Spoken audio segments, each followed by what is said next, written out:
Здравствуйте, друзья! Сегодня 31 октября 2022 года, осень. И я покажу вам поселок, в котором я проживаю. Именно здесь, на улице Братьев Ермиловых, дом 7. Здесь проходят мои дни, где я радуюсь успехам, где я печалюсь, где я на позитиве живу, мечтаю, влюбляюсь и, конечно, творю. За мной детская площадка. Одно время, лет 5 назад, здесь было очень много детей, гуляли в любое время года, хоть дождь, хоть снег, неважно. Сейчас уже детишек поменьше. Очень меняется сильно состав жилой. Кто-то уже умер из этого моего подъезда, вот 5-й подъезд, сейчас я его покажу. Уже нету, остались воспоминания.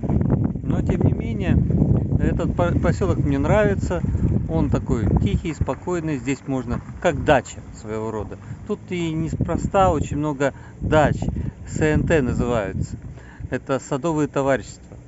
Вот сюда москвичи приезжают и имеют свои дачи. И я, можно сказать, живу на даче, хотя вот в таком пятиэтажном доме, дом 7. Вот 5-й подъезд, вот он как раз вон там, вот, да, там 5-й, 6-й следует, самый последний 6-й, мой предпоследний, а это вот все подъезды за мной. Я бы не сказал, что у нас дом такой дружный, мы все друг друга знаем, как это было в другом моем городе, где я там прожил 20 лет, это город Стрый, Львовская область. Вот там мы все знали друг друга, сидели на лавочке, общались, то здесь все-таки каждый сам за себя, практически. Много арендуют здесь жилья, приезжих много. Вот. Ну, а у меня 12 лет. Это будет даже в апреле 13-й год уже начнется.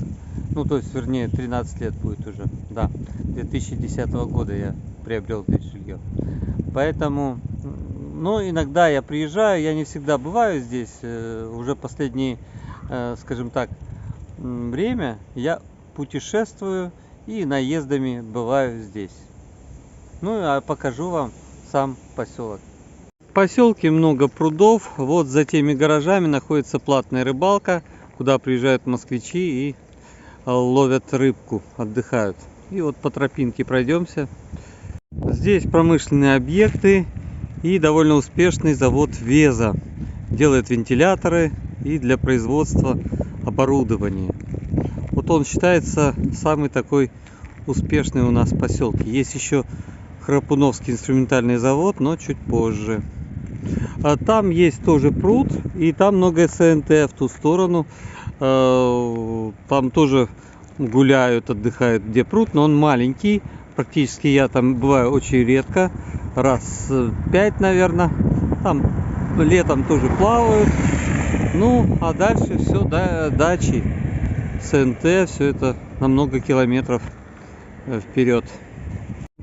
Сам поселок Воровского, он стал обустраиваться в 60-х годах. Как раз вот эти вот дома, пятиэтажки, у нас 2 девятиэтажки в поселке, так хочется сказать, в городе. Но я вам еще покажу, вон там дальше. Благодаря Храпуновскому инструментальному заводу. Вот здесь я стою, как раз хоккейная площадка. Летом здесь парни играют в футбол, а зимой используется как каток, катаются и как хоккей играют. Вот здесь ворота ставят и вперед. Так что даже волейбольные, баскетбольные есть щиты. Вот они здесь. За мной детский садик. Я сюда приехал первый раз в 1999 году, когда я работал по садикам, по школам в Ногинске. Проживал в Ногинске, снимал жилье. И потом я не знал, что так случится в жизни, что меня этот поселок, я был, кстати, здесь в этом садике работал в 99-м, но за все время, за 11 лет я ни разу не был в этом саду. Представляете, он прям рядом с моим домом живет. Вот я еще показываю, вот мой дом вот такой вот стоит. Вот, так что такие вот дела. В поселке Воровского один детский садик, одна школа и проживает 16 тысяч населения.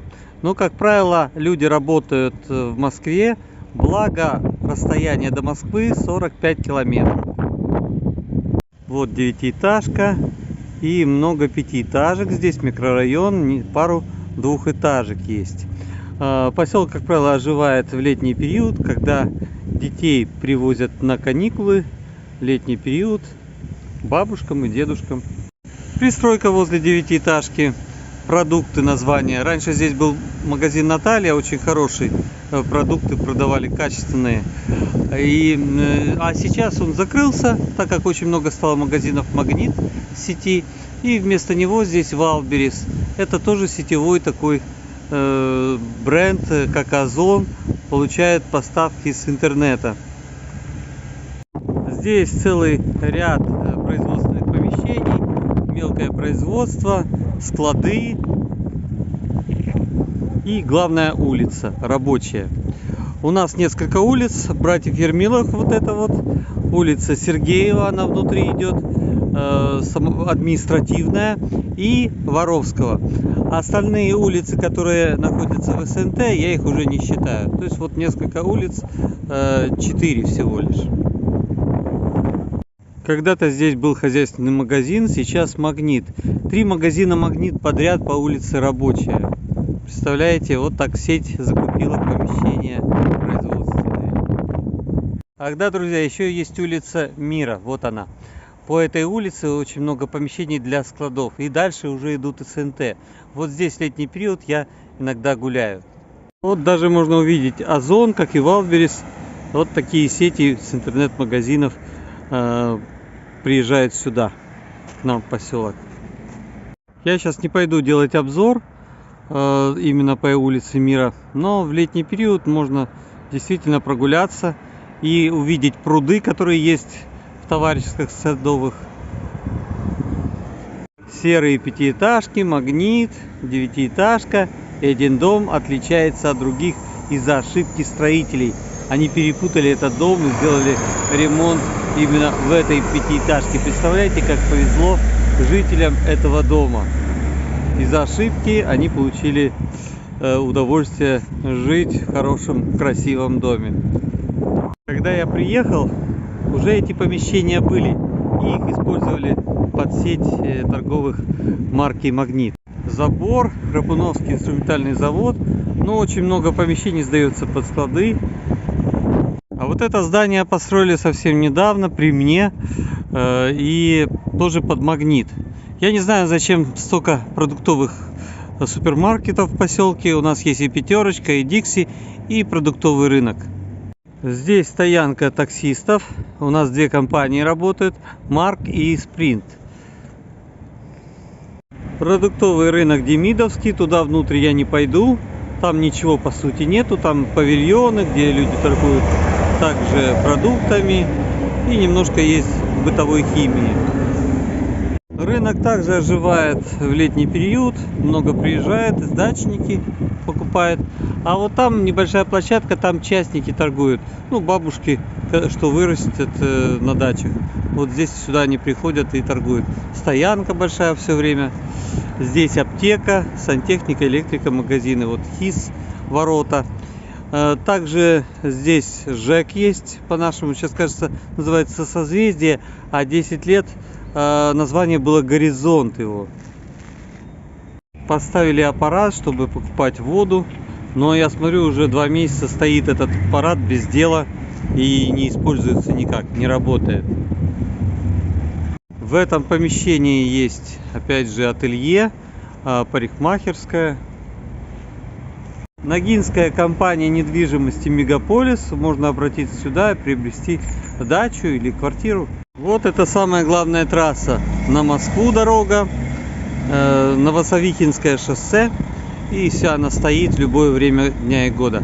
А туда вот дорога идет на Ногинск и Электросталь. Вот недвижимость, разливные напитки очень популярно. Тут можно налить себе пиво и под пиво закусон. Парикмахерская здесь тоже на 2-м этаже. На 2-м этаже имеются магазинчики, дешевая одежда, также парикмахерская и Пятерочка. На этой стоянке был павильон, продавали цветы, сейчас снесли. И вот сидят, ждут на автобус, который довезет до 43-го километра, либо до города Электроугли. Производственная площадка, здесь разместились мойка, шиномонтаж, сауна и Почта России. А в верхних этажах находятся помещения для занятия шейпингом, фитнесом и занятия с детьми. В этом здании был ресторан, но пандемия, увы, и сейчас бизнес зачах, в аренду никто не берет это помещение и используется под шиномонтаж. Но, кстати, именно в этом ресторане я проводил творческий вечер поэзии. Представляете, не в Доме культуры, где меня не пригласили, а именно вот здесь, вот в ресторане, когда он был открыт. И Куприянова Елена меня пригласила, и я показывал для жителей свой творческий вечер в поселке. Есть ветеринарный кабинет, а Куприянова Елена, она была директором Дома культуры, была директором и мойки, шиномонтажа, а сейчас занимается с детьми и со взрослыми шейпингом, фитнесом. Совсем недавно построили этот павильон, где пункты питания, цветы, рыбалка, магазинчики, стоянка таксистов есть, потому что рядом ЖД-станция. Вот и электричка идет, очень много электричек проходит. В летний период все здесь оживает, потому что именно здесь много водится грибов, ягод, и на рыбалку приезжают, и на дачи, на отдых. То есть место для отдыха. Храпунова. Железнодорожные пути, и на другую сторону там тоже дачи. Удачно попал, как раз платформу делают. Не пойду я к билетной кассе, там ремонтируют пути сейчас, платформу. Так, билет стоит 174 рубля на данный момент. Отсюда ходят электрички, автобусов нет у нас рейсовых, можно доехать до Электроуглей. Начинают они ходить с 4:40 утра и до 11:20 последняя электричка идет на Москву. Из Москвы приходит 2 часа ночи. Так что это очень удобное расположение, сам поселок Воровского, чтобы работать в Москве и возвращаться домой. А это поехала «Ласточка» в Нижний Новгород или в город Владимир.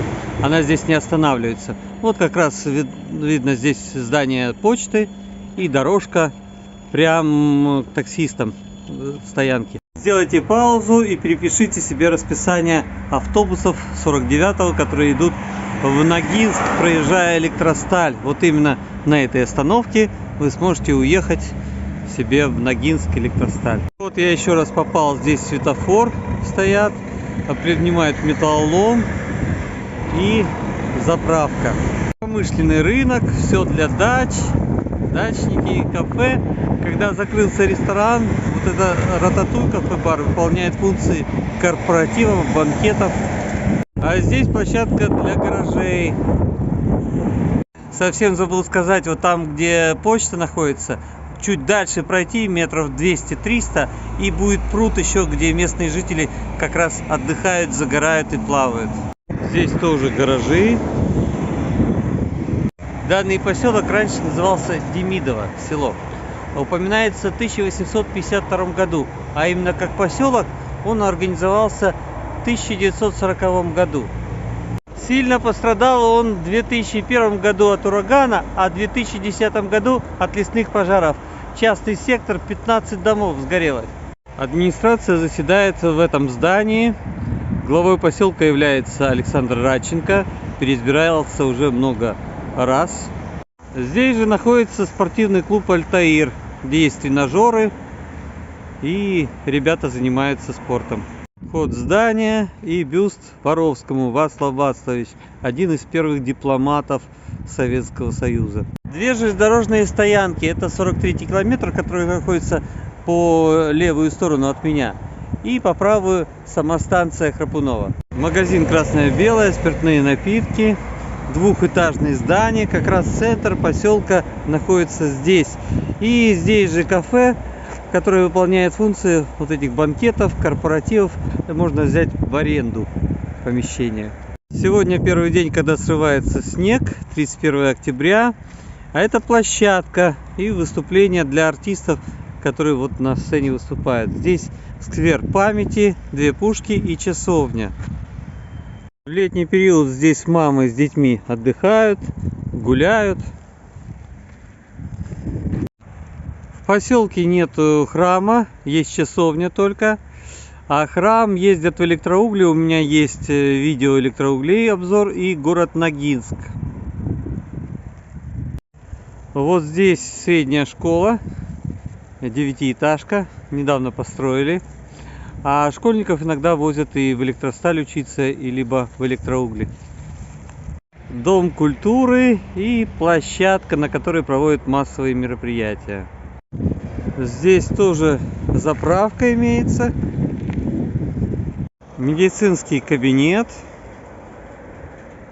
Спортивная площадка. Вообще в поселке очень много спортивных площадок у каждых 5-этажек. А также представительство в этом доме Сбербанка.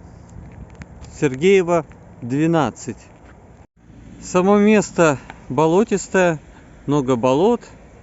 Здесь много комаров летом.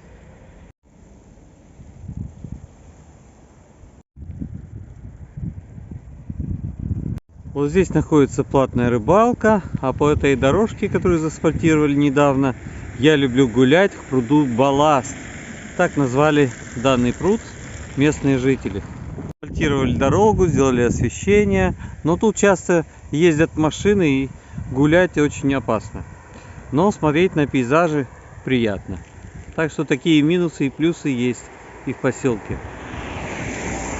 Российский исследовательский институт рыбоводства. Вот здесь платная рыбалка, въезд. Ну а здесь бесплатная рыбалка. Можно ловить. Местные жители как раз сидят и ловят здесь рыбку. Мне нравится здесь постоять, посмотреть на эти островки, на пейзаж, прудов. Потрясающие романтичные пятачки, пейзажные. Приятно квакают лягушки, березовая аллея. Здесь можно сделать прекрасные фотоснимки на девственную природу. Рядом с дачами соорудили место для отдыха. Ребятишки купаются, загорают и прыгают, как с трамплина. Вот сделали такие дощечки.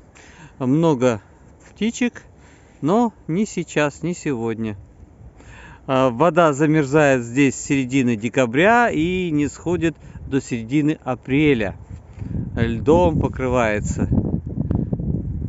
Люблю постоять здесь, посмотреть, особенно в летнее время, в солнечный денек, и полюбоваться.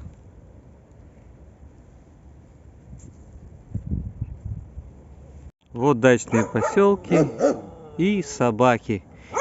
Именно их земная жизнь протекает перед моими глазами. Вот эта рыжая сука, она ощетинилась весной и родила много собачек.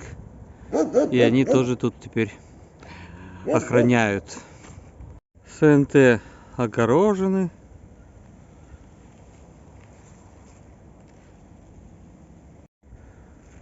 Совсем недавно прогуливаясь, вот за лето построили этот домик и уже поставили забор. Вот, елочки стояли раньше. Так что благоустраивается, люди прячутся за заборами. И не знаю, живут ли во многих домиках. Я там проходил, в других домиках они пустуют, есть заброшенные. Ну, вот такой у нас, такая жизнь в поселке. Попадаются красивые домики. Вот такой вот домик можно сдавать под музей или под гостиницу, к примеру. Площадка с родниковой водой. Можно приобрести водичку. Здесь магазинчик, продукты. Это все летом работает. Выездная торговля отлично представлена. Это у нас курортное место. Здесь именно пляж местный в летнее время. Все тут загорают, все приходят и любуются природой. Наш поселок можно было бы назвать курортным поселком, но, к сожалению, с правой стороны за этими домами находится Тимхово. Это полигон отходов бытовых. Сейчас пасмурную погоду, это гора Тимхово, полигона этого не видно, но в светлое время все там как раз и прослеживается. Не знаю предназначения данной трубы, куда и что вытекает, камыши, но народ плавает, отдыхает. Места для пикников. Вот в летнее время тут все загажено, конечно, люди бросают мусор, но убирают. Вот пришла осень и убрали, все этого уже нету. Набрал я водички и уже иду обратно домой. Вот мой белый балкон и окно на кухню. Друзья, на этом я заканчиваю свой обзор по поселку Воровского или Храпунова. Приезжайте в гости, всем буду рад. В описании я оставлю ссылки на видео, репортажи, которые я делал в поселке. С вами был Геннадий Тахтабаев. Всех люблю, обнимаю. До встречи.